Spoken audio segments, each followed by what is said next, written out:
वर्णमाला के प्रथम भाग में हमने जाना कि स्वर क्या है। जो स्वतंत्र रूप से उच्चरित हो उसे स्वर कहते हैं। हिंदी में स्वरों की संख्या 11 है, जो कि स्वर का वर्गीकरण ह्रस्व स्वर, दीर्घ स्वर, प्लुत स्वर और संयुक्त स्वर में किया गया। अब हम बात करेंगे व्यंजन क्या है।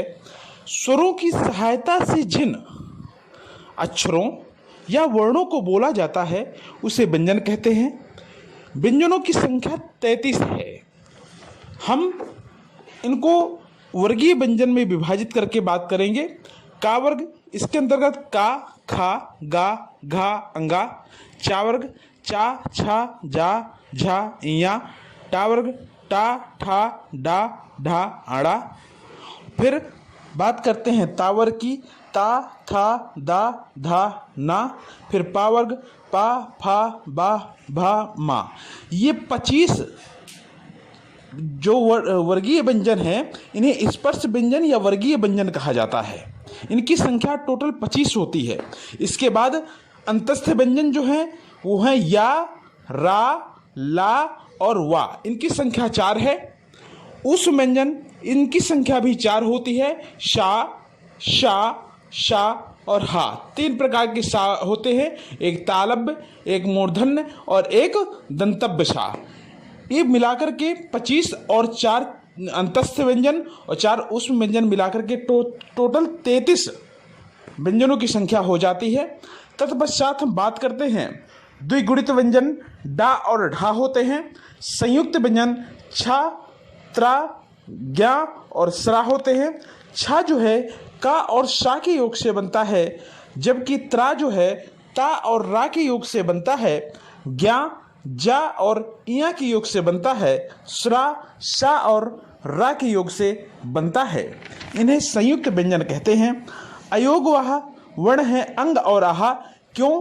क्योंकि ना तो इनका स्वर से योग होता है ना तो व्यंजन से, इसलिए किशोरीदास वाजपेयी ने इन्हें अयोगवाह वर्ण की श्रेणी में रखा है। पंचमाक्षर अंगा, इया, अड़ा, ना, मा है। इन्हें अनुनासिक वर्ण भी कहा जाता है। जबकि आगत वर्ण जा और फा है, जो कि विदेशी भाषाओं से हिंदी भाषा में सम्मिलित किए गए वर्ण हैं। संघर्षीय व्यंजन, संघर्षीय व्यंजन शा, शा और शा हैं। स्पर्श संघर्षीय व्यंजन चा, छा, जा, झा हैं। जबकि पार्श्विक व्यंजन ला है और प्रकंपित व्यंजन, जिसे लुंठित व्यंजन भी कहा जाता है, रा है। और हम इसके बाद बात करते हैं अल्प प्राण। अल्प प्राण प्रत्येक वर्ग का पहला, तीसरा, पांचवा। वर्ग का तात्पर्य का वर्ग, चा वर्ग, टा वर्ग, ता वर्ग और पा वर्ग से है। अर्थात उस वर्ग का पहला अर्थात का, वर्ग का तीसरा अर्थात गा और वर्ग का पांचवा अर्थात अंगा। इसी प्रकार सारे वर्गों के जो अक्षर होते हैं, जिसका कोड 135 प्लस अंतस्थ वर्ण, ये सब अल्प प्राण होते हैं, जिसमें अल्प वायु की आवश्यकता होती है। महाप्राण प्रत्येक वर्ग का दूसरा और चौथा वर्ण, जिसका कोड 24 होता है और इसके अंतर्गत ऊष्म व्यंजन सम्मिलित किए जाते हैं। ये सभी। तत्पश्चात हम बात करते हैं घोष या सघोष। प्रत्येक वर्ग का तीसरा, चौथा और पांचवा, जिससे कोडिंग में हम कह सकते हैं 335 प्लस सारे स्वर और अंतस्थ वर्ण या, रा, ला और वा और साथ ही साथ हा सम्मिलित किया जाता है। ये सभी घोष या सघोष वर्ण कहलाते हैं।